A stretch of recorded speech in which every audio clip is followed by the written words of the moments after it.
Então, a gente está falando sobre análise radiométrica, né? Então, essa questão de uma normalização multidimensional, onde eu vou tentar mudar o meu entendimento. A gente usa isso para imagem de satélite e sensor remoto. E a ideia é que eu tenha uma comparação justa entre diferentes elementos dessa medição multidimensional. No caso, por que a gente fala tanto como imagem como uma medição multidimensional?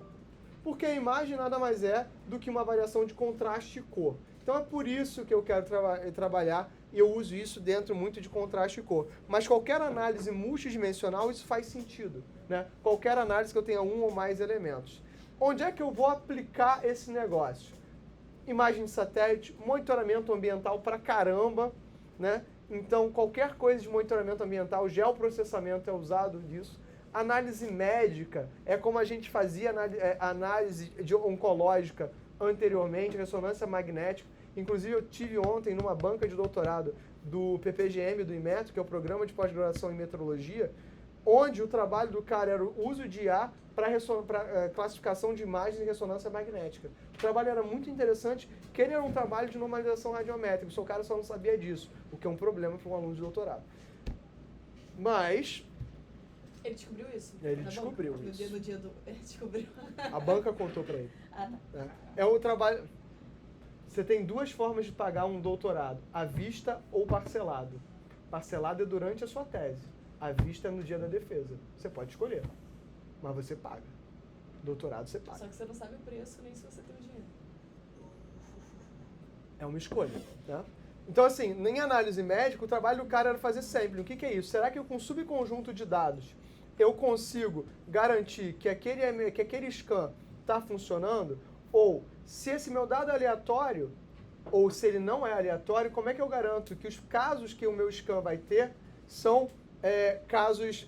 se é aleatório, eu posso pegar um conjunto de casos de scan super fáceis de classificar, e um outro fabricante, porque é azarado, pegou um conjunto de casos difíceis. Como é que eu normalizo esse processo de sampling para garantia desse meu dado, né? Como é que eu vou fazer essa minha análise, por exemplo, para fotografia? Hoje, a câmera do celular de vocês faz a normalização radiométrica. É a única forma que múltiplas câmeras têm de garantir uma única imagem. Tanto que as câmeras de vocês, elas têm propositadamente variações no número de pixels. Justamente é para que eu possa ter, através desse sampling, essa variação. As minhas... Mas aí entra a questão do rol da imagem? Vai entrar a questão do rol da imagem. Porque pixel você não conseguiria mexer tanto assim, né? Isso. Então, na verdade, porque o pixel é uma variável discreta, tá? Então, o que eu vou ter? Como é que eu vou definir as minhas escalas de medição? Elas podem ser nominais, sem qualquer ordem lógica, vermelho, verde ou azul, tanto que você vai para categorizar vermelho, verde e azul que eu falei. Sensor, ele não mede categoria. Isso é uma abstração que a gente tem. Sensor mede análise física. O sensor faz uma análise física. A decisão que um sensor é de temperatura é puramente nossa. A decisão de que algo verifica a cor, ela é puramente nossa. O como e essa classificação que é importante. Essa nominal, ela pode não ter uma ordem lógica bem definida. Eu poderia dizer que vocês são girondinos jacobianos. Acabou. O que isso quer dizer? Está na minha cabeça. Ou então aqui no Brasil a gente fala de direita e esquerda, né? Sem saber a diferença entre os dois. Mas eu não vou entrar nesse mérito aqui, porque está gravando, né? Ordinal, né? As escalas vão ter uma ordem, mas sem distâncias, né? Essa classificação qualitativa, ela muitas vezes é ordinal, e esse que é o problema. O problema é quando a nossa denominação qualitativa, ela tem uma ordem que a gente deu, mas sem poder definir as escalas. Sem definir a escala, o que você tem é clusterização. Então você nota que a escala de medição que você usa vai te levar para o algoritmo que você quer para utilizar. Ela pode sem ter... Diga. Por que quando não define a escala vai clusterizar? Porque, na verdade, você não tem como dizer que um sample pertence a um grupo sem que isso seja um subjetivismo ou uma experiência em relação ao anterior. Se eu estou, por exemplo, na Coreia do Sul, que a média de altura é 1,63 m, o cara de 1,70 m ele pode estar num grupo alto. Ele pode ser, mas aqui, que a média do Brasil é 1,72 m, né? Tô falando do gênero masculino, tá, gente? Não tem uma média geral, não faz nem sentido. Até isso, né? Medição, médias gerais em geral não fazem sentido. Então, esse dado, ele para mim vai ter essa questão, né? E olha só que interessante, intervalares, escalas onde as diferenças são mensuráveis, mas não existe um zero absoluto. Exemplo, temperatura em Celsius. Qual é o meu balizador? que eu digo que uma temperatura é 23,8 ou 23,7? Como é que eu garanto isso? Como é que eu sei que não é 23,8 existe de verdade? Eu não existo. Eu, na prática, estou simplesmente ignorando e dizendo, esse é o meu intervalo. Por isso que quando eu digo que existe variável contínua ou discreta, é uma interpretação do problema. Ela é uma mentira, né? Ela é uma mentira que é justa para o problema que eu estou tratando. Não faz sentido eu botar que a temperatura de um neném que está, tipo, com febre é 36.784, porque isso não ajuda a resolver o problema. É o caso, por exemplo, do incêndio. Não me interessa que o incêndio é 56,7. O que me interessa é incêndio ou não. O que houve, criança? O João Vitor. Então, chama ele. Calma aí. Chama ele.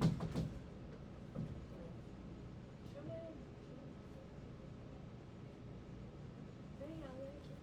Cara, eu tô gostando muito dessa questão da aula sentado na minha cadeira, porque eu tô deixando o meu ódio destilar. Pega uma cadeira. Tem uma cadeira ainda Vai, aqui. não tem cadeira. Tem. Tem uma ali. Tem uma ali. O Sassi tá por aí? Não. Tá. Escalas com zero absoluto e proporções significativas, né? Por exemplo, a altura, peso, eu consigo mapear esse tipo de coisa, eu consigo dizer quais são as minhas variáveis de razão. E por que isso? Porque eu consigo normalizar. O que vai ser normalizar pra gente? É encontrar uma unidade de razão que me permita comparar um elemento com outro. Então eu defino uma escala de medição com o intuito de comparação. E esse intuito de comparação vai me permitir um mapeamento de estados. Lembrando, o livro usa uma estratégia probabilística bayesiana. É uma das muitas estratégias. Eu vou colocar para vocês um curso de uma galera amiga minha lá de Nin Shopping que usa uma estratégia quantitativa. É muito próximo da estatística tradicional. Eu não gosto. É muito ruim para robótica quando eu trabalho com essa forma de estratégia quantitativa. Mas, por exemplo, para aviônica é muito útil. Então, depende da tua aplicação. Eu estou usando como referência esse cara aqui. O microcontrolador, ou a unidade sensora, né? Ou o sensor inteligente. Né? Lembrando que, pela definição do livro, você tem o sensor e a unidade de sensoriamento. É o que permite também essa característica de multidimensionalidade. Né? Só deixando isso claro, parece que alguém estava na aula, né? Só jogando no ar assim. Tá? Então, quais são as diferenças dessa escala? A nominal, a diferenciação é apenas por nome ou categoria. Eu não sei dizer, por exemplo, assim, a blusa do Villand é preta. O short do grosso é preto. Qual preto é mais preto? Com o sensor que eu tenho, que é o meu olho, eu não consigo justificar. Agora, se eu uso uma escala RGB, você olha, eu deixei de usar uma escala nominal para dizer o RGB que é uma condição numérica, que é uma medição de variação de onda. Aí dá. Beleza, eu criei uma escala ordinal, onde há uma ordenação, mas eu não consigo medir essa diferença exata. É a escala do A, do B, do C e do D. Né? Eu digo que um aluno é A quando ele atende um conjunto de requisitos. Né? B quando ele atende um outro conjunto. Mas não tem uma diferença do cara que é 10 e 9,7. Entendeu? É que é uma medição mais específica. Então, entendam mais uma vez, até dentro, esse exemplo é justiça, que a gente vai ver conceitos de justiça algorítmica e medição, não tem uma coisa a ver com a outra. Eu posso ter uma escala que ela é injusta no seu intervalo de medição, mas que ela resolve o meu problema. Aí eu volto para Peter Drucker. Nenhum modelo é perfeito. Não é feito para isso. É feito para não pega fogo, irriga, não irriga. É para isso que a gente faz isso. Está buscando perfeição? O programa de pós-graduação em matemática é ali no bloco C. A gente está aqui para resolver problema. Com um programa de engenharia, a gente se preocupa em construtos que resolvem problemas. E é isso. Eu quero saber que o barquinho está detectado. Esse projeto que a gente está fazendo com a Universidade de Udine, na Itália, é o processo de vessel detection, né? De detecção de barco, né? de detecção de anomalia. Estamos pedindo ajuda da Marinha. O LaFusion está para acontecer. Todas essas coisas são as coisas que importam para a gente. Tá? Então, essas escalas, elas existem e não necessariamente são justas. Escalas de razão permite que eu possa aplicar essas relações de operações aritméticas na comparação das proporções. Então, assim, eu não estou dizendo sobre o absolutismo das escalas, não estou dizendo sobre os elementos do meu dado, eu estou dizendo que eles podem ser comparados. Isso para mim é o bastante. Então, como é que eu trabalho, então, o grau de similaridade entre escalas? Ah, Cláudio, mas eu vi em estatística verossimilhança. Quem me dera isso fosse o suficiente. Porque a minha vida ia ser muito mais fácil. Então, o grau de similaridade vai medir a correlação ou proximidade entre diferentes escalas ou conjuntos de dados. Alguém coloca no Telegram do laboratório que a aula está sendo por aqui dentro do lab, tá? Sim. Muito útil para comparar conjuntos de imagens que podem estar em diferentes resoluções ou intensidades radiométricas. Ou seja, eu posso ter diferentes... E é assim que o Google vai fazer para montar o Google Street View. Como é que eu trabalho diferentes câmeras com diferentes perspectivas e diferentes relações de intensidade de cores, né? A minha esposa, eu comprei um computador para ela uns anos atrás, que a escala de cores do computador dela, quando ela abriu pela primeira vez, incomodou ela profundamente. Eu notei que tinha alguma coisa errada, mas eu não conseguia dizer o que era. Ela falou, Cláudia, a escala de cor, eu vou ter que medir aqui até que isso fique confortável para mim. Ela gastou um tempo e isso ficou confortável para ela. E, se não me engano, é um daqueles modelos da IdeaPad grandões. O computador é até bastante bom, inclusive, que não vem nem ao caso da aula, mas, assim, a escala de cor da tela dela não me agradou e não agradou a ela. A gente não... Desculpa, é o IdeaPad, é isso? É o IdeaPad. O meu tem esse problema. Não é um problema, é uma questão de como eles fazem visualização de cor. O meu tem essa questão. É uma questão que ela gastou um tempo ajustando. Porque as pessoas estão acostumadas com o contraste da Apple e aí botam isso de padrão nos outros dispositivos, só que os outros dispositivos não têm o mesmo tipo de tela que a Apple. Pô, É tá isso. explicado. Então, na verdade, ela fez esse ajuste para ela, ficou satisfatório ou ela se acostumou, né? Então, existem outras formas de eu medir esse dado e essas distribuições, que vão desde medição de distância, né, euclidiana, a gente vai ver euclidiana, Mahalanobis, a técnica mais confortável como elementos de correlação. Então, a distância euclidiana é bem simples. É uma soma dividido por n. Por que eu estou colocando ao quadrado? A gente já conversou sobre isso. Eu coloco ao quadrado porque, algebricamente, é uma forma de eu eliminar sinal. Eu quero medir intensidade de distância. Intensidade de distância, ela é positiva ou negativa? Para mim, não faz diferença. Ah, Cláudio, então é só um algebrismo? Eu quero, na verdade, criar um peso, ou seja, eu tenho um espaço multidimensional, um espaço vetorial, que eu vou distorcer em relação a essa distância, né? Por exemplo, se eu pego o caso, né, qual é o custo de eu fazer um determinado transporte de carga, o custo não pode estar diretamente associado só à distância. Por quê? Porque eu sei que em 400 quilômetros subindo uma montanha é diferente de 400 quilômetros, né, numa linha reta contínua. Então, vocês veem que essas distâncias, elas são pesadas em função de um elemento. Onde é que eu vou usar a distância euclidiana, que é uma distância ridícula? Você consegue, um aluno de primeiro período deveria ser capaz de calcular isso aí, né? Somatório é for, né? Quadrado é ridículo e raiz é ridículo, tá? Isso é clusterização. Poderia ser usado como referência ao dilema do caixeiro viajante? Mas clusterização é um problema do dilema do caixeiro viajante, tá? E aí, por que eu vou usar um espaço bidimensional? Porque, na verdade, estou trabalhando com uma reta, né? Então, cluster, classificação, algoritmos de vizinhos mais próximos, KNN, né? Todos eles são sensíveis à escala das variáveis, né? Então, por exemplo, eu trabalhar com escalas logarítmicas, a distância euclidiana já vai, né, sofrer. Se o dado é não normalizado, ele já vai sofrer. Então, a distância euclidiana é um tipo de distância de similaridade que eu vou precisar medir. Por exemplo, quando eu trabalho com imagem, eu tenho, né, métricas como PSNR, Peak Signal to Noise Ratio, que é uma relação entre os sinais de pico e o que eu vou chamar de ruído, que não é uma distância euclidiana.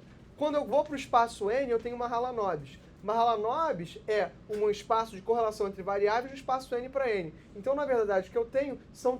Por que eu estou botando uma transposta ali de matriz? Gente, pelo amor de Deus, é só para uma operação algébrica, antes de vocês entrarem em desespero.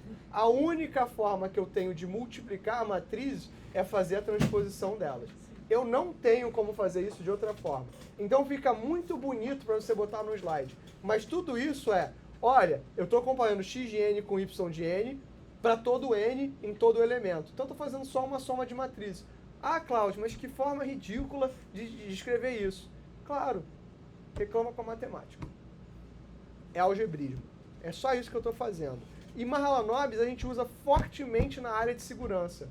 Porque é muito uso em análise estatística, é muito bom em reconhecimento de padrão, é muito bom em detecção de anomalia, a gente usa fortemente para detecção de malware em código.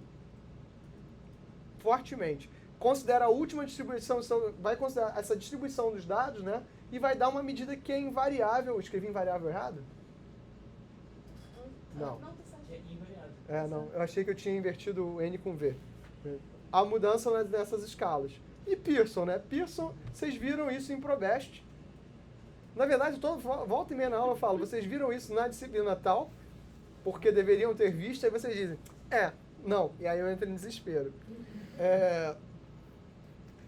Então, se vocês forem ver Pearson ela é muito parecida com a distância euclidiana. Só que ela está medindo o seguinte, dois conjuntos de variáveis, onde xi é o x medido e x-til é a minha o quê? Minha média amostral, né?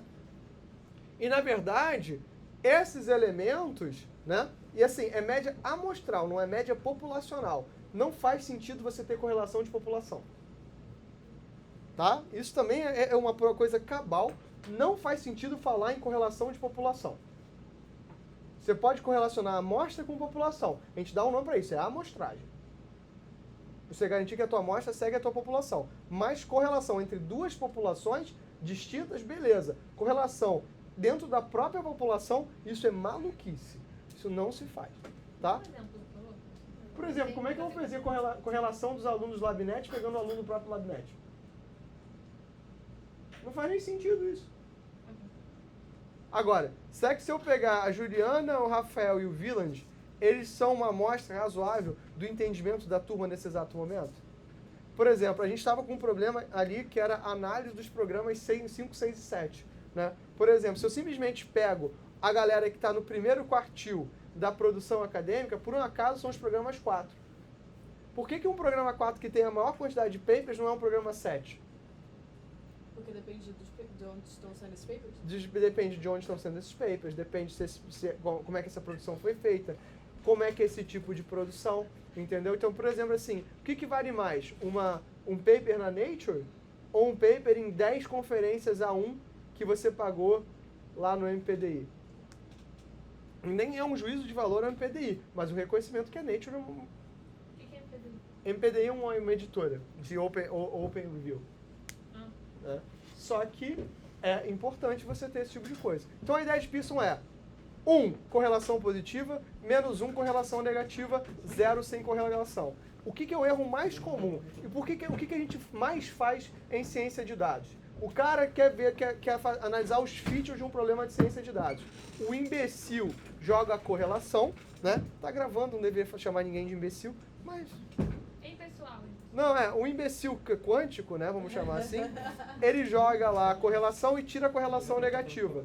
A correlação negativa é tão importante quanto a correlação positiva.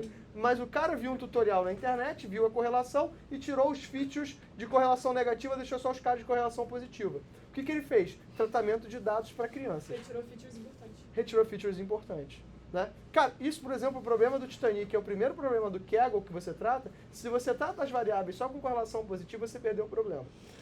Tirar os caras que são próximos de 0, beleza. Os caras do 1 e do menos 1 são importantes por motivos diferentes. O que você tem com uma correlação negativa? Beleza, com correlação negativa talvez o inverso seja interessante. Ela vale investigação. Então a correlação é uma amostra sobre fenômenos que estão acontecendo no teu universo. E aí, onde é que eu vou usar Pearson, né? Amplamente utilizado para ciências sociais, biologia, finança, para análise e econometria é extremamente importante. Vendas, publicidade, pesquisa médica, por isso que eu falei para vocês, um dos cursos que tem a base estatística mais forte é medicina. E a gente não sabe disso. Primeiro porque a gente, tipo assim, quero nem falar sobre isso.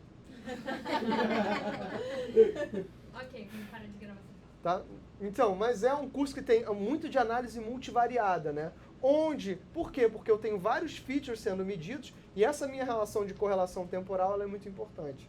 Então, correlação não implica em causalidade, ou seja, mesmo que duas variáveis estejam correlacionadas, não se pode concluir que uma causa a outra, mas pode-se investigar os motivos. É muito importante avaliar essa relação de conjunto com outras análises estatísticas e considerar o conjunto dos dados. Né? Por exemplo, a gente tinha uma correlação no problema do Titanic, que é uma correlação entre a cabine e se você viveu ou morreu. Agora, isso tinha a ver com a topologia do navio, com a disposição do navio? Não, isso tinha muito a ver com a classe social. Então, a classe justificava a cabine e não o contrário. Então, essas implicações é que são importantes. Ciência de dados é uma ciência exata? Sim. Análise, ou network science é importante? É. Mas sem a investigação de fatores externos é muito importante. O especialista de domínio é importante em qualquer problema de dados. Eu não consigo fazer uma análise de dados de agricultura, sem que eu tenha a porcaria de um agrônomo do meu lado. Senão, o que eu estou... E esse era o problema da questão da Covid, que era muito difícil de explicar às pessoas, muito difícil. Que não adiantava os dados dizerem A, B ou C. O dado por si só não explica uma questão sem que eu tenha um epidemiologista. Mais de uma vez, eu cheguei a uma conclusão numérica que o Medronho disse: Cláudio, mas você está correlacionando coisas erradas, porque isso não funciona na natureza dessa forma. O Medronho é um grandíssimo epidemiologista, né? O reitor hoje da UFRJ. Ele realmente entende do problema de epidemiologia, trabalhou muito duro durante, né, a pandemia. Né? Me reservarei o direito de manter minha opinião sobre outras coisas. Então, o que é a minha análise do grau de similaridade? O grau de similaridade entre dois valores radiométricos é essa relação entre os meus dados medidos, esse meu conjunto, né, sobre o máximo. Por que o máximo desses valores? Eu quero normalizar. Eu quero saber até onde eu chego, onde é a minha escala. Isso tem que estar entre valores 0 a 1. E por que eu estou usando o módulo desse valor? Eu não quero medidas negativas, eu quero uma questão de intensidade. O valor vai ser entre 0 a 1, onde 1 indica a similaridade completa. Né? Ou seja, se é 1, é porque x1 e x2 são muito próximos de serem iguais. Portanto, né, eu estou numa similaridade completa entre essas minhas edições. Cláudio, por que diabos eu uso isso? Peguei uma porrada de Arduino, botei os sensores ali, coletei esses dados antes de jogar para um dashboard como um psicopata, eu vou analisar se essas porcarias estão medindo a mesma coisa. O que eu vejo? Ninguém faz isso. Aí, por que a minha crítica é que Arduino não é IoT? Porque simplesmente colocar dado e botar no dashboard não é fazer um projeto. Isso não é engenharia. Essa é a nossa crítica. Isso não é engenharia, isso não é IoT, isso é brincar de automação. Eu brincar de automação, eu estou na UFRJ, eu tenho mais o que fazer. Né? Brincar de automação não pode resolver o problema? Pode, se você acha que isso é confiável. Agora, você colocaria sua mãe com marca-passo feito dessa forma?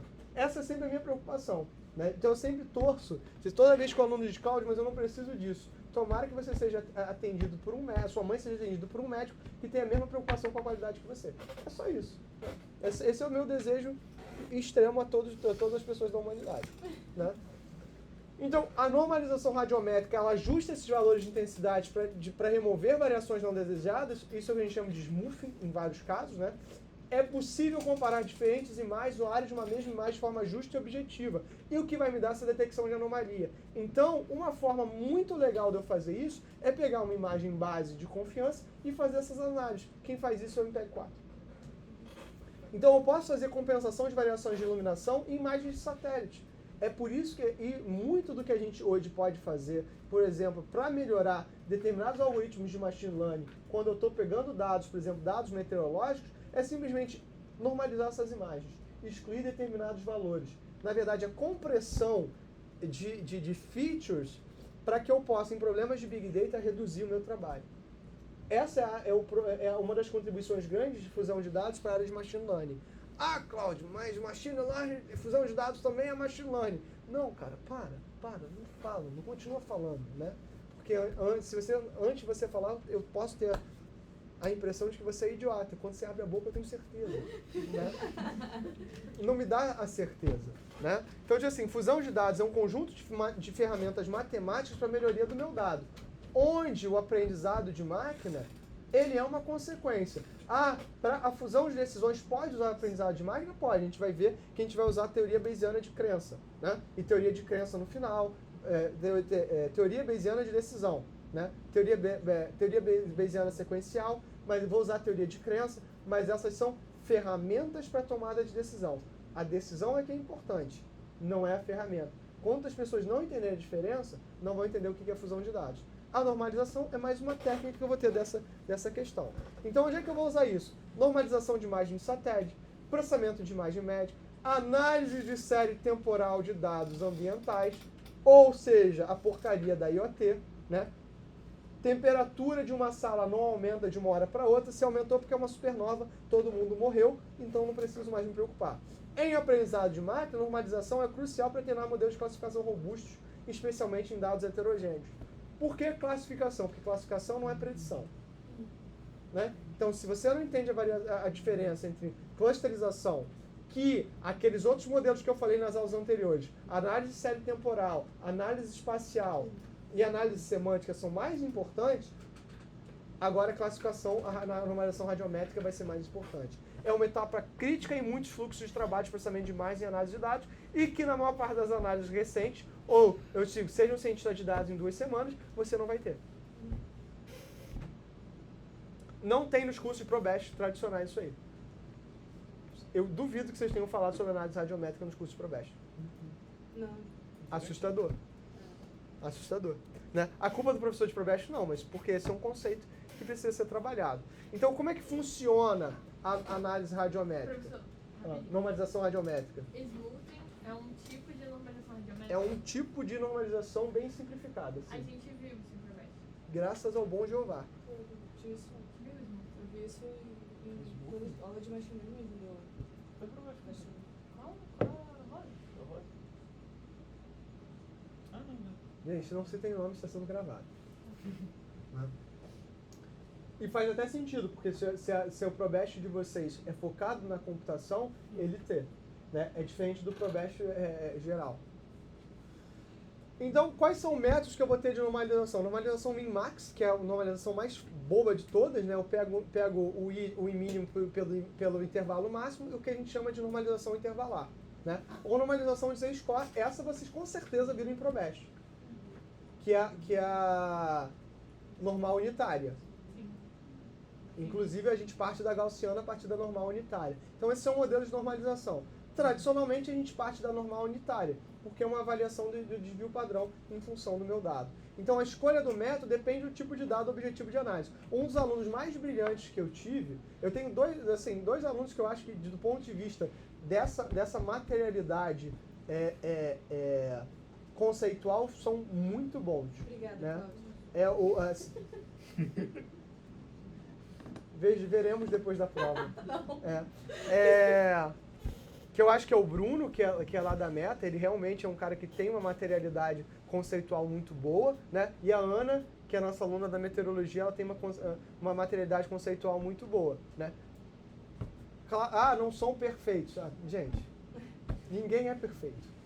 Ninguém é. Mas eles têm muito bem. E assim, uma vez o Bruno, a gente estava escrevendo um paper juntos, né? E o Bruno estava fazendo assim, onde é que você vai errar? Quando o teu processo de engenharia tem muitas etapas. Por que você vai errar quando o teu processo de engenharia tem muitas etapas? Porque processos complexos demandam tempo. Tempo, né, é inversamente proporcional ao seu saco, né, de fazer qualquer coisa. Né? Quanto mais passos tem, mais você quer chegar no final dessas coisas, porque você sabe que é um processo difícil. E a gente errou, né? Que a gente foi normalizar, e a gente normalizou e tirou uma média, fez uma normalização min-max. Só que o dado, ele era um dado exponencial. Acabou. A média de algo exponencial não significa a média do que você quer. 2 decibéis e 4 decibéis, se eu somo algo de 2 decibéis com algo de 4 decibéis e o que são 3 decibéis, 3 decibéis não é uma média, claro que é uma média, mas ela não representa o que eu quero representar. Então entendam, qualquer ferramenta matemática é um elemento de representação e modelagem. Se você não entende a escala, você está fazendo besteira. Cláudio, eu, Laurinha do Itaim Bibi, fazendo o case para a empresa Itaim Bibi, Fiz o Z-Score para classificação de... Agora eu não sei se eu fiz certo ou não, se eu fiz a escolha certa. Para classificação da cor da cerveja. Eu usei o Z-Score para tirar o outline. Faz sentido? Qual é, assim, não sei, como é que eles medem a cor da cerveja? Eles não falam, mas eu peguei os fatores que mais influenciavam, que era o malte, a temperatura... Então, na verdade, você está dizendo que a cor da cerveja é uma consequência do malte e da Isso. temperatura. Cara, não sei. Eu não sei se essa correlação implica em causalidade. Entendeu? E assim, e aí o Z-Score, ele está trabalhando com a questão dos outliers, retirando aqueles outliers, de uma medição que eu não sei exatamente qual é. Entende qual é o problema? É um bom chute, mas é isso, é um chute. Tá. Então, assim, então, na verdade, o que eu acho que precisava ser feito? Uma análise do teu problema, um estudo sobre o que eu estou vendo. Aham. Então, valia a pena. Assim, o que eu faço toda vez que eu tenho um problema muito difícil? Eu vou para literatura. Por quê? Porque eu estava falando isso, inclusive, na palestra que eu estava dando hoje da Semana da Química. Eu não entendo, assim, o que é o ponto fundamental do cientista de dados? E Júlia, que faz projeto comigo da Petrobras, eu digo toda vez que eu estou na reunião, eu sou ignorante. Eu não sei o nome de bicho. A gente tem um cara lá da biologia, eu brinco com ele toda vez que eu falo assim, que uma das grandes descobertas desse projeto da Petrobras é descobrir para mim que cetáceo é baleia. Cláudio, mas você é ignorante. Sou. Sou. Só que enquanto eu não admitir que sou ignorante para determinados assuntos que as outras pessoas são boas, deu ruim, porque eu vou assumir coisas. Esse processo da Covid, para mim, abriu muitos olhos. Eu falei, medronho, não sei. Não sei. E isso me perpelou para outros projetos. Por exemplo, um colega meu falou, Cláudio, você consegue reproduzir para mim um algoritmo do que é dengue hemorrágica? Sim, se você me der o que significa ser dengue hemorrágica. Ah, Cláudio, copiar esse aplicativo aqui. Esse aplicativo aperta botões e sai um resultado. O que é dengue hemorrágica? Na minha cabeça de ignorante, saiu sangue hemorrágico. Agora, isso é o que é dengue hemorrágico? Não sei. Então, o especialista é que vai me dar. Quando você não tem especialista, você tem que confiar na literatura. Eu li os artigos.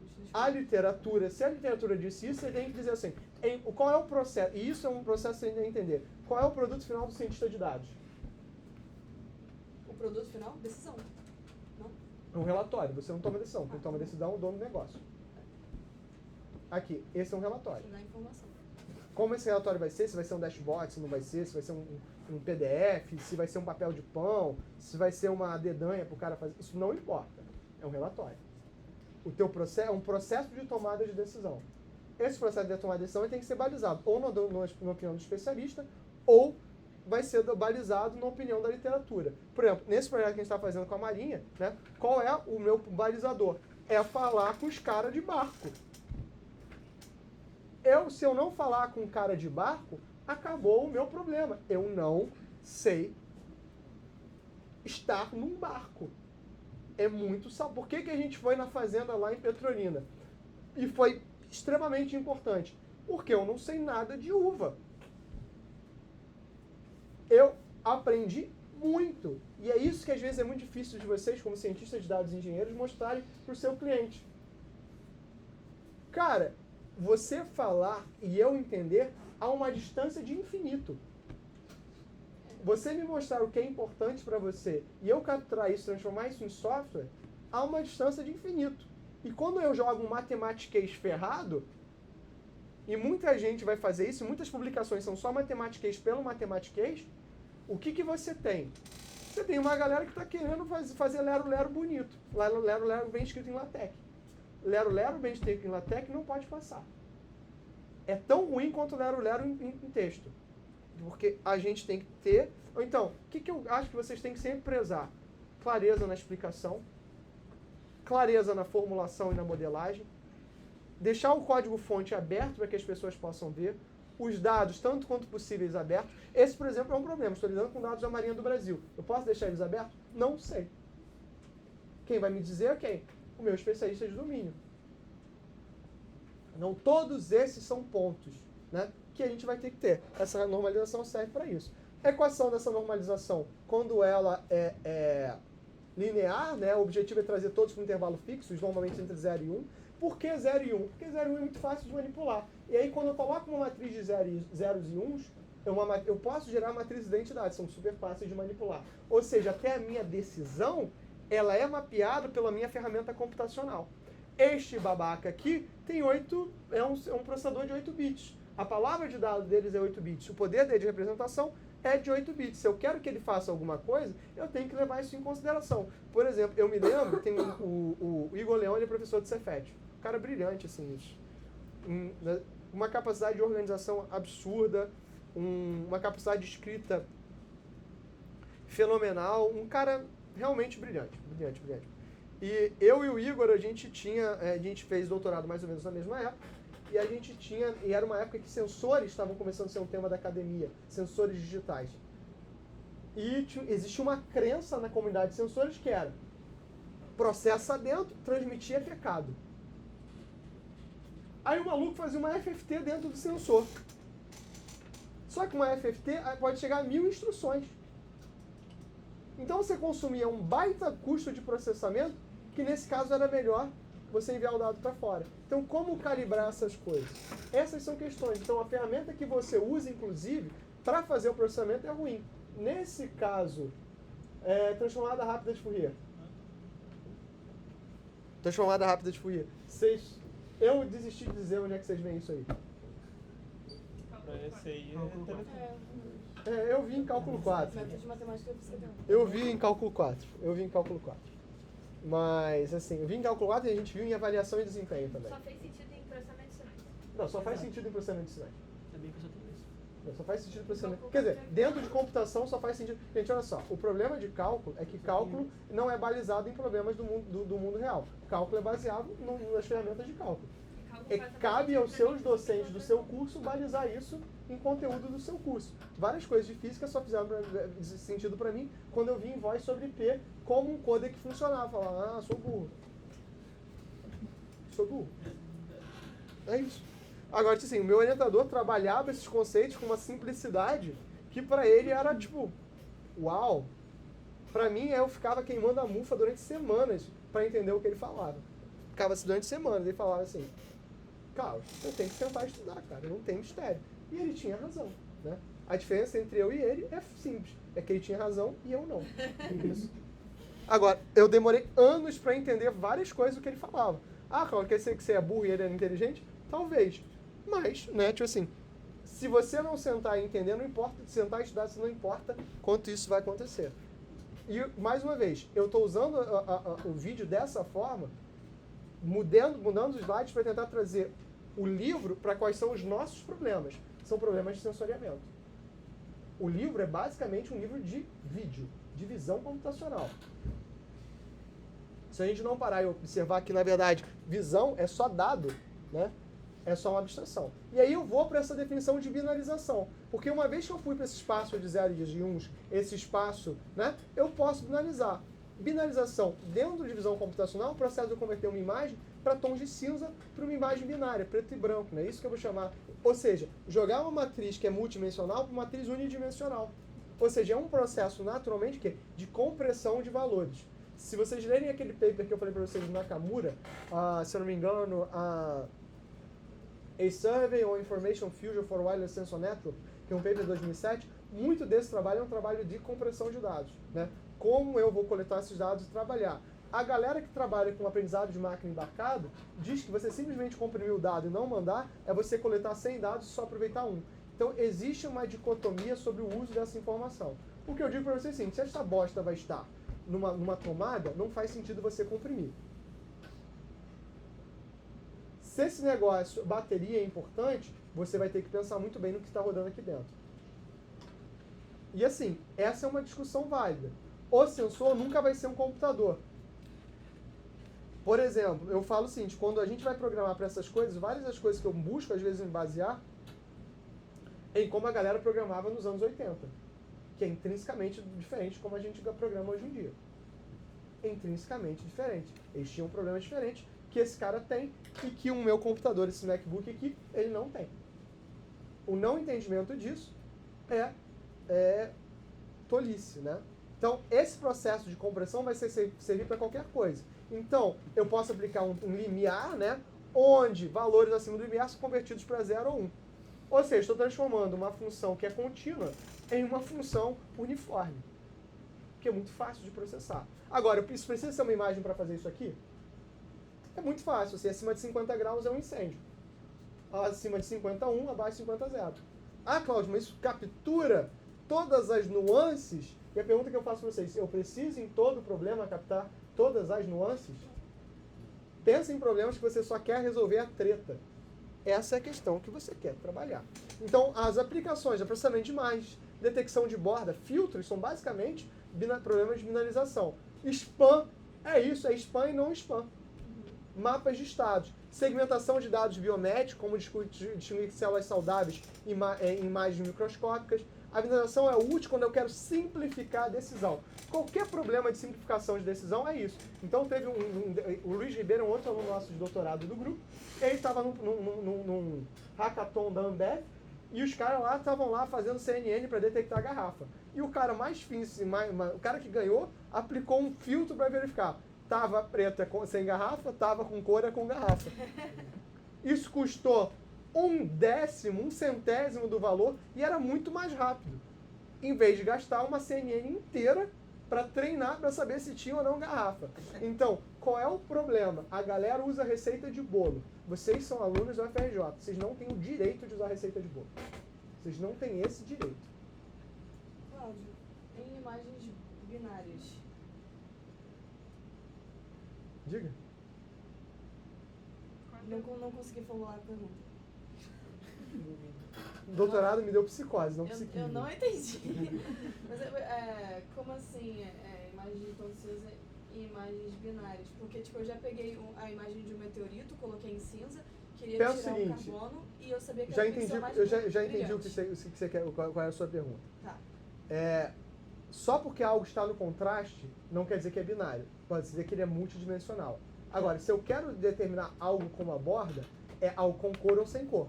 Ou seja, eu não estou aqui verificando, por exemplo, se eu quero determinar uma borda, é muito fácil, por exemplo, filtro. O que o filtro me dá? Se eu não tenho uma variação grande, é 0. Se eu tenho uma variação, é 1. Isso é muito útil para detectar morfologia.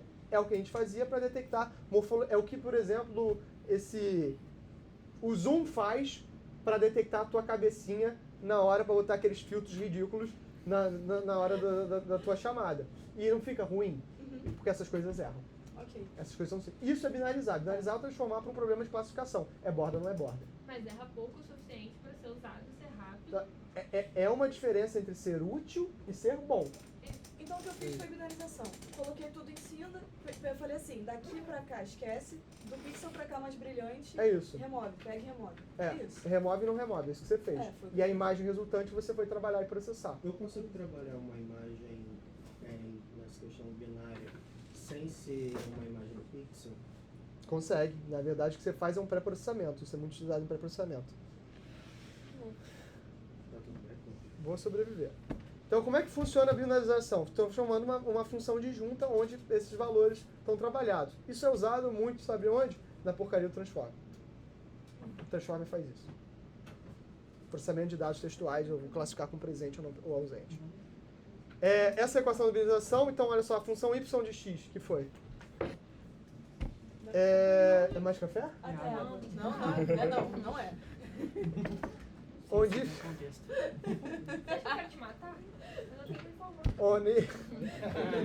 Onde y de x vai ser o valor do pixel na posição x, eu vou inverter essa função de.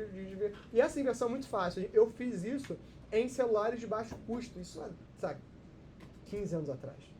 15 anos atrás eu fazia isso. Eu passei uma água antes. São menor dos meus problemas. E aí eu entro, uma vez que eu tenho a normalização radiométrica, que é esse valor, eu vou ter que ter uma normalização paramétrica. A normalização vai ajustar os dados com base em parâmetros estatísticos, né? Em base da média do desvio padrão. Isso é útil quando os dados seguem uma distribuição normal, gaussiana. Mais uma vez, quando é que você sabe que o cara é um amador? Quando ele joga tudo para gaussiana. Porque isso é um truque sujo e é um truque simples. Ah, mas com dado bastante dá uma gaussiana. Cara... Quase sempre, verdade. Né? Não, quase sempre não. Quase sempre você ajusta para uma gaussiana, mas não dá uma gaussiana. Essa é a maldade.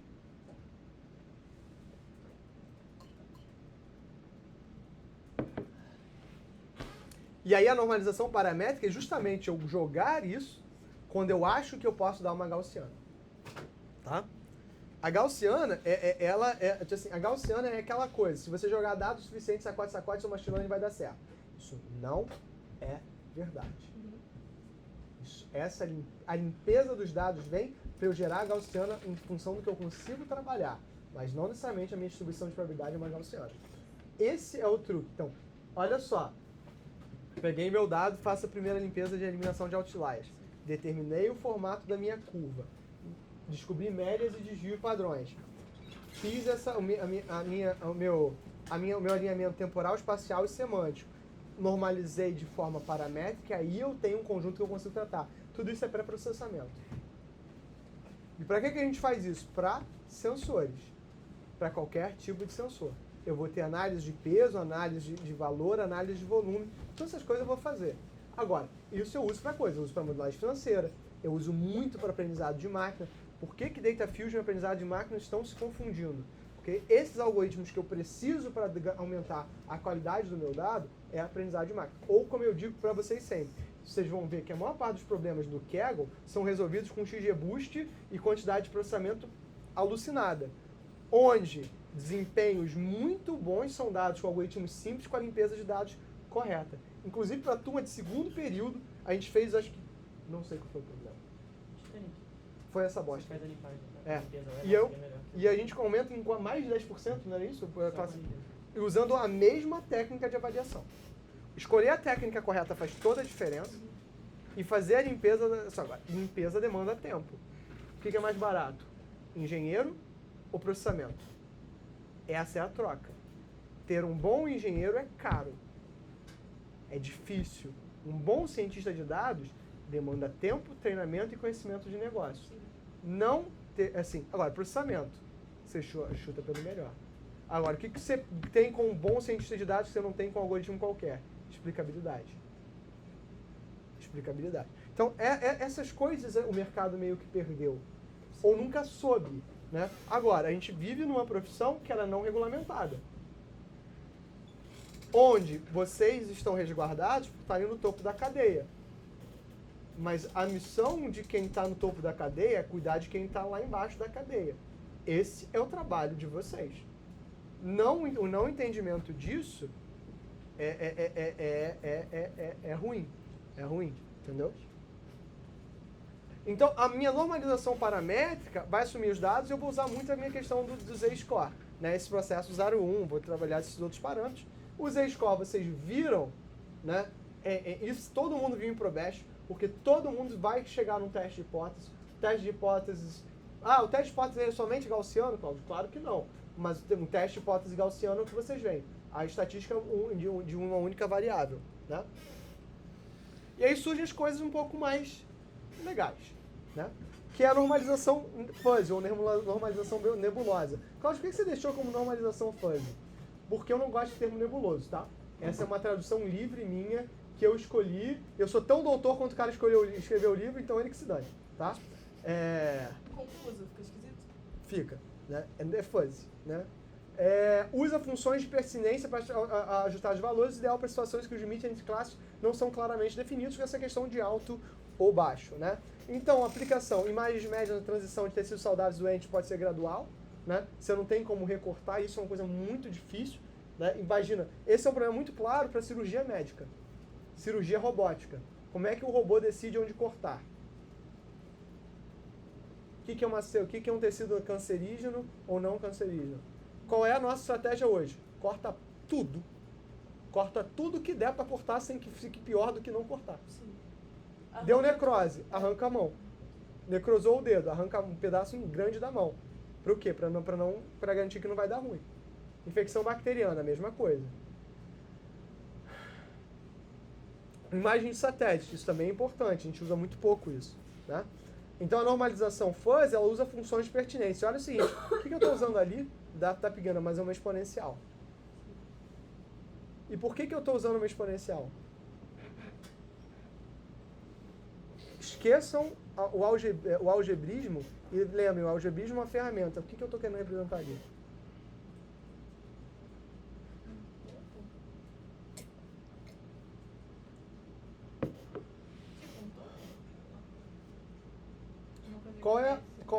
Para que eu uso uma função exponencial? Qual é a característica de uma exponencial? Pra te mostrar o comportamento no limite? Mais próximo do que eu quero chegar. Fiquei com escala na cabeça Tem desse. uma amplitude maior de nada. Ela converge. No lugar. Domínio vai desviando. Ela converge no infinito sem nunca chegar ao infinito. Ela é um amostrador de tendência. É uma função de pertinência ao amostrador de tendência. Então, a minha média é uma função de tendência ali. Então, se eu, por exemplo, se eu pego tráfego de rede, existem infinitos pacotes de rede? Sim ou não? Não. Existem infinitos pacotes de rede? Não, isso não existe. A gente amostra que, dado que eu tenho uma memória, essa tendência eu imagino mais ou menos constante, por isso nosso fluxo de chegada é Poisson, né? Porque se eu disser que esse fluxo de chegada é variável, e no mundo real ele é variável, mas se eu for estudar ele como variável, ferrou, né? Qual é o meu tráfego instantâneo diferente do meu tráfego médio? Essa normalização não é útil, né? Então essa normalização fuzzy vai permitir que a gente represente um conjunto que é nebuloso, que é difícil, em vez de dados discretos, né? Na verdade, você pega, por exemplo, teoremas como Little, né, onde eu represento através de uma chegada discreta um comportamento que é contínuo, porque eu quero dizer o seguinte, olha, eu quero discretizar um comportamento contínuo e dizer o seguinte, qual é a tendência desse comportamento. Né? É isso que eu estou querendo fazer. Né? É isso que eu estou querendo representar. Então, na verdade, y é a inclinação dessa minha curva. Se você pensa em Poisson, y, pelo amor de Deus, gente, como é que você me deixa falar um negócio desse? Né? Lambda, né, vai me dar a minha inclinação da curva, né? Essa minha função vai dizer, se você pega em Poisson, é a média, né, da minha taxa de chegada e ser o ponto central da minha função. Ou seja, o quanto eu estou me inclinando em função desse meu grau de centralidade. Ou seja, para qual tendência eu estou indo. O que eu estou calculando ali é distorção. E aí eu vou ranquear. A partir do momento que eu tenho essa similaridade, eu tenho essa distorção, eu vou querer ranquear o meu elemento. É o processo de ordenação de valores normalizados dentro de uma métrica definida. Ah, Cláudio, então ranking é só ordenação? Ordenação depois que eu consigo dizer que algo aconteceu. Então, motores de busca, basicamente, são sistemas de range. Tanto que o motor que deu origem ao Google é o algoritmo do PageRank. Que ele é um contador normalizador de dados. O que ele quer normalizar? Ocorrências. Análise de desempenho de atletas, né? Vai ter o evento do Pedro, o SAFE, né? Que é um evento de análise de dados esportivos. Não sei se vocês se inscreveram, mas acho que até fechou, mas ele vai ser transmitido, né? Processamento em imagem, onde regiões de objetos podem ser classificados com base em características como cor, e sistema de recomendação. Tá? Todos esses elementos são úteis. Olha só, cara, qual é a primeira etapa do ranking ali? O que ele está fazendo? Aquilo parece com o quê?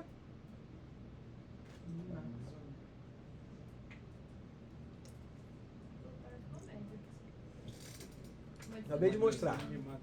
É o Minmax. Estou usando um ranking para pegar valores de uma determinada métrica, fazendo um Minmax. Né?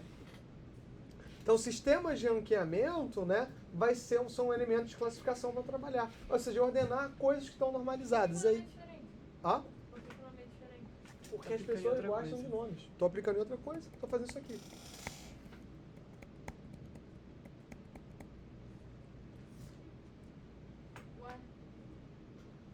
Tem aquele outro fator aqui, né? Eita. Foi demais, muito demais. E aí, como é que eu vou convergir esse elemento de ocorrência para probabilidade? Porque contar a ocorrência é fácil, né? Contar a ocorrência é muito mole. E é por isso que a gente quer. Eu quero contar as ocorrências desse cara daqui. Esse cara é burro. Esse cara tem limitações graves, né? A unidade de sensoriamento. Ah, Cláudio, mas eu estou usando o sensor que deixa rodar o TensorFlow dentro dele. Grande bosta, você vai classificar um negócio que é mal dado. Né? Lembrando, o ponto central da minha unidade de transmissão é sempre o dado que eu consigo chegar. O ponto central da minha unidade de decisão é se o meu dado é bom ou não. Se o Adriano virar para mim e dizer, Cláudio, você tem 1,90 m, você é alto, ele é um sensor ruim. Eu claramente não tenho 1,90 m. Agora, Cláudio, você é alto em comparação à Natasha? Beleza, isso faz sentido. Mesmo que o sensor esteja ruim. Então, a análise radiométrica com a eliminação de outlier transforma um sensor de uma qualidade mais baixa em um comparador útil. Ah, eu quero agora ranquear o mais alto do mais baixo do LabNet, porque eu quero botar vocês em fila indiana, como a tia da escola fazia. Botava do mais baixinho para o mais altinho. E por que a tia fazia isso? Para poder ver todas as cabeças e garantir que as crianças não iam fugir. Né? Interessante, né, como hábitos que a gente tem que são naturais da infância, quando a gente pensa sobre o ponto de vista de medição, eles passam a fazer sentido.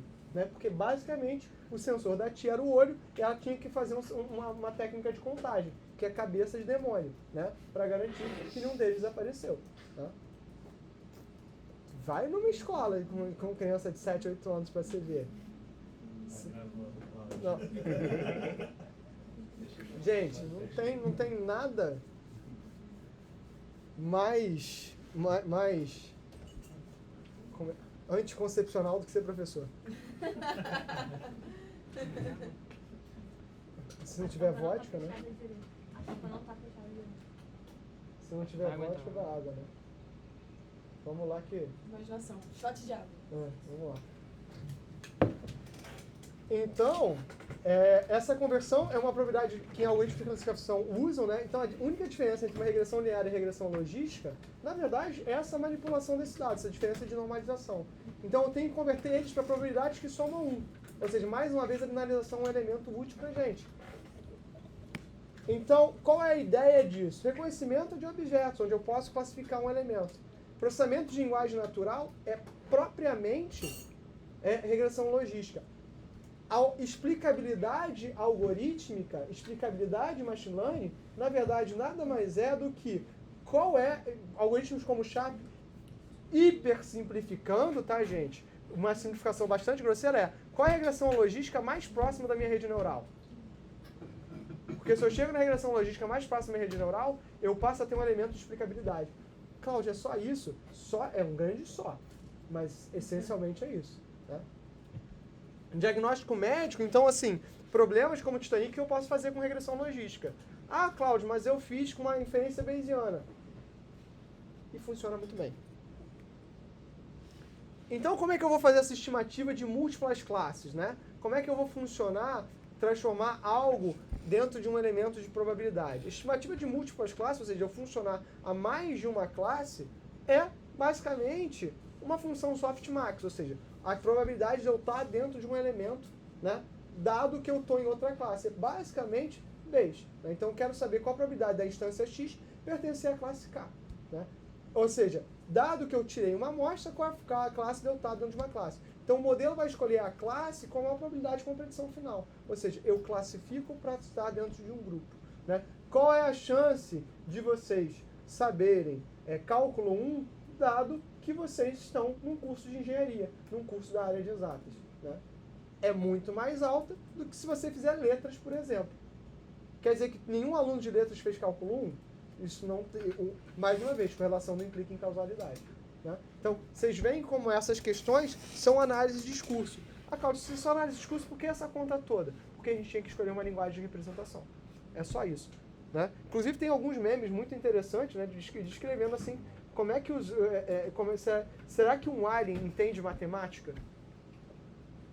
Essa é uma pergunta muito filosófica, como a gente escolheu modelar a nossa ciência através de matemática. Mas será que essa é a única forma de representação do conhecimento? Será que ela é suficiente para representar todo o conhecimento da humanidade? Será que ela é adequada? Inclusive, se ela é em base 10. Né? Não, em base 10 a gente sabe que não é, só porque a gente tem 10 dedos. Inclusive, né, o exemplo mais claro de que a base 10 ela é um erro está em graus e radianos. Sim. Qualquer um que é sério trabalha em radianos. É isso. Que é uma mudança totalmente dimensional.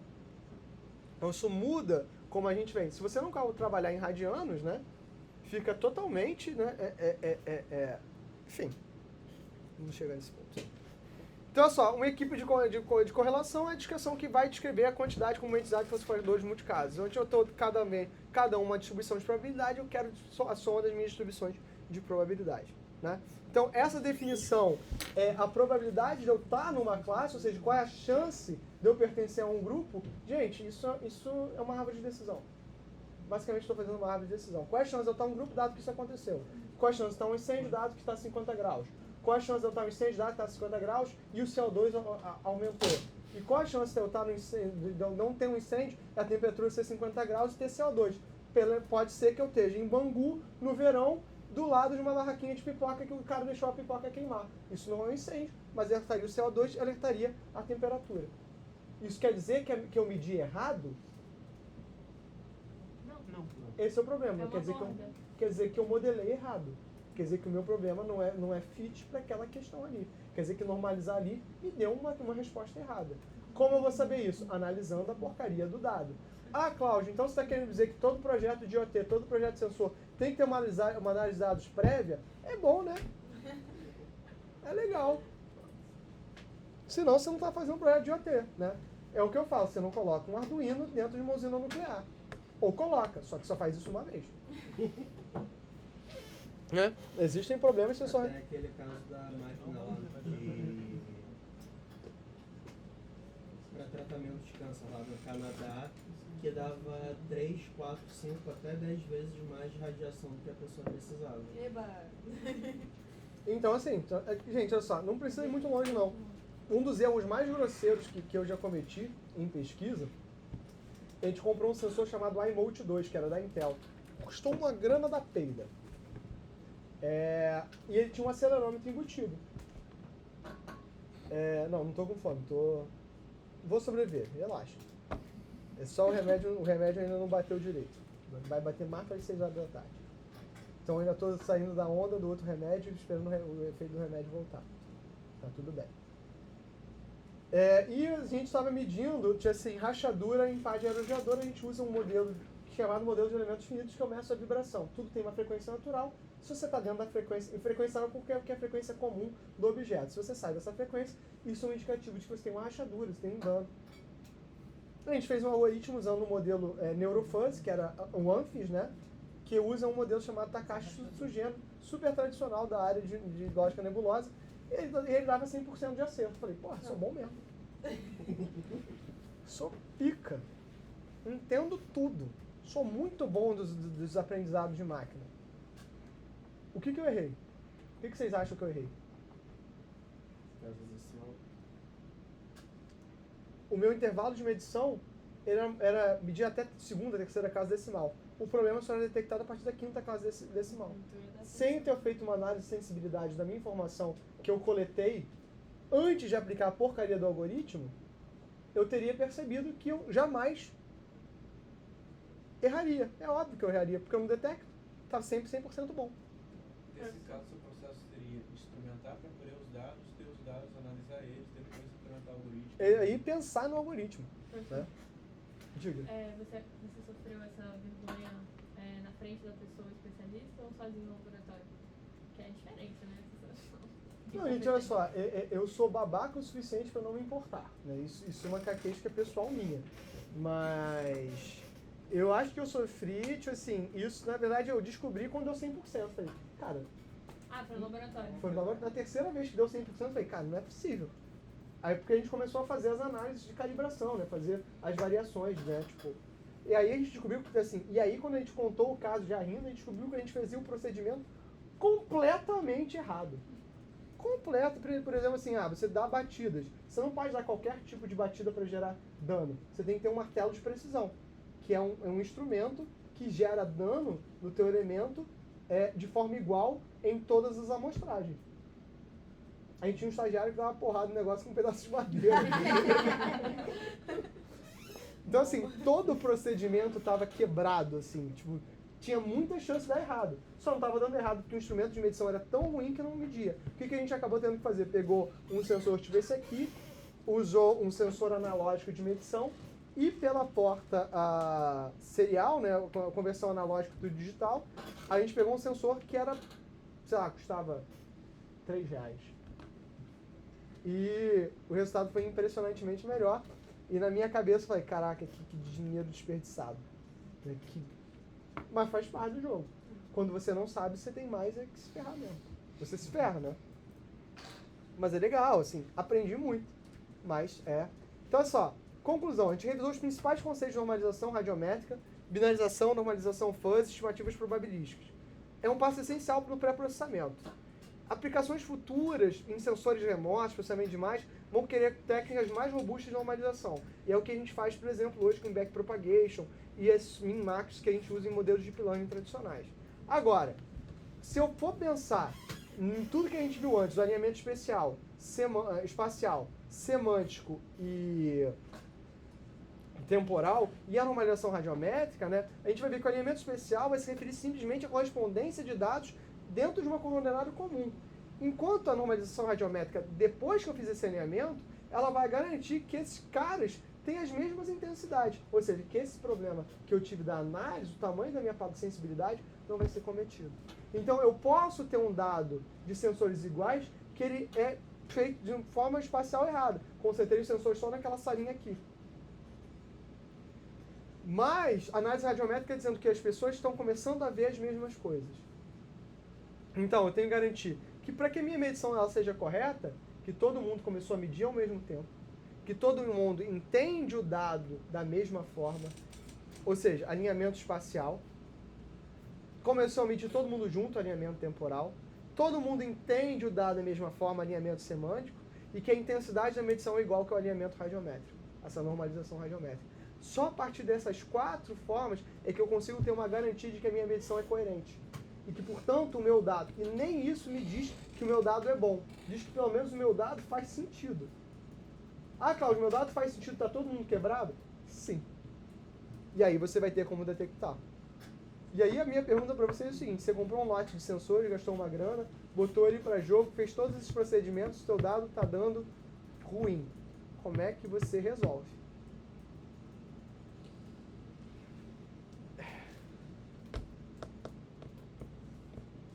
Poderia ter um sensor de referência que se estivesse dando errado. Aí vocês têm que voltar para a aula 1 do curso. Eu não assisti essa aula ainda. Sempre o sensor sempre mente. O sensor não é verdade, ele é uma percepção. E aí o que eu faço quando um determinado nível de dado me dá um erro? Consistentemente dos sensores. Eu sei que é consistente, já fiz todos os alinhamentos. O que eu faço quando estou no nível de feature e o nível de feature não é tão confiável? Qual é a forma mais fácil de eu eliminar esse tipo de problema? Peso? Não é caro e não é possível. Não faz a feature? Também não. Tenta aplicar uma correção pro dado. Como é que eu aplico essa correção? O que eu faço? Analisando a discrepância. Eu subo o nível semântico. Se o meu dado de temperatura não é bom o bastante, eu passo a clusterizar em incêndio e não incêndio. Eu subo meu nível semântico. Eu normalizo e classifico esses novos grupos Não, dentro dos a estados. primeira pergunta nesse caso para incêndio é: estamos em Bangu? Não. Depois é incêndio. A normalização me dá, o alinhamento me dá isso. Você generaliza mais? Eu generalizo. Tá. E se generalizar mais não for uma opção? Zero. Aí você repete. Aí você se... Dá um exemplo de que ela pode não ser opção. E se nesse caso dos incêndios eu realmente, por algum motivo de, não sei, eu estou operacionalizando a ação de um grupamento para apagar e eu preciso saber a temperatura para saber que tipo de EPI o pessoal vai Olha, levar? você não vai saber, ponto. O seu sensor já está quebrado. O que você pode fazer é fazer uma técnica de transformação desse dado para tentar ver qual é o desvio que todos chegaram juntos. Mas se você não tem um elemento de referência que garante que você está certo ou que você está errado, não tem. Ou você confia nos dados do passado, né? E aí, uma coisa que a gente faz às vezes é pegar o passado e ver o seguinte: cara, se eu tinha um modelo, esses modelos estavam nessa temperatura, que você deve se perguntar o seguinte: o que faz com que o dado do passado ele seja verdadeiro e o dado de hoje seja mentira? Aí você entra umas questões meio filosóficas, né? Como saber a verdade, né? A verdade está lá fora, uma coisa meio arquivo X, para quem é mais velho, né? Só que você não é tão velho assim. Você não viu arquivo X. Eu vi pouco episódio. Tá. Então, assim, na verdade, o que você tem que assumir é o seguinte, que todo dado existe por si só dentro do seu próprio problema, né? E que esse mapeamento do problema que eu quero fazer. Então, alinhamento temporal e alinhamento semântico não resolvem a minha normalização radiométrica, são coisas diferentes, né? E isso precisa ser dado. Gente, e é isso. como eu sabia que hoje a aula ia ser mais curta, eu fechei nessa aula mais curta. Só num capítulo. Tem só 30 páginas para vocês darem uma olhada. Agora, a aula que vem, eu venho sem amor. Capítulos, assim, eu já comecei a trabalhar na aula. Então, vamos fechar aqui. Gente, obrigado, tchau, vocês estão vendo de casa.